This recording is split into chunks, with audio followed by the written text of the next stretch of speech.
بسم الله الرحمن الرحيم. الحمد لله حمدا كثيرا طيبا مباركا فيه، وصلى الله تعالى على خير خلقه محمد وعلى آله وبارك وسلم. میرا نام احسان اللہ احسان ہے اور میرا سابقہ تعلق تحریک طالبان پاکستان اور جماعت الاحرار کے ساتھ رہا ہے۔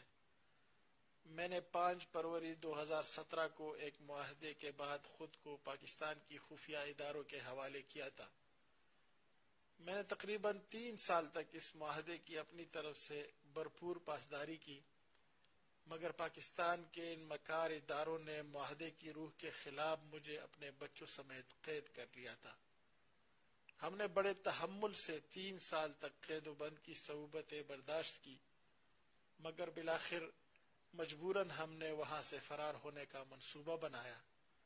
11 جنوری 2020 کو اللہ تعالیٰ نے ہماری مدد کی اور ہم پاکستانی اداروں کے قید سے فرار ہونے میں کامیاب ہو گئے ہیں، الحمدللہ۔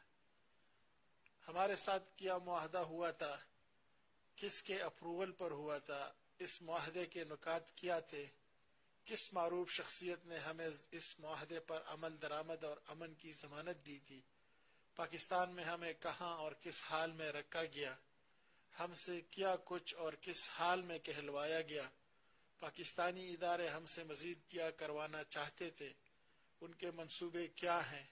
اس کے علاوہ پاکستانی فوج اور اداروں کے وہ کرتوت جس کا میں چشمدید گواہ ہوں سے پردہ اٹھانا اب ضروری ہو گیا ہے۔ میں بہت جلد انشاءاللہ ان سب باتوں سے دنیا کو آگاہ کر دوں گا۔ میں اپنے مستقبل اور آئندہ کے لاہ عمل کے بارے میں بھی جلد فیصلہ کرنے کے بعد اس کو واضح کر دوں گا انشاءاللہ۔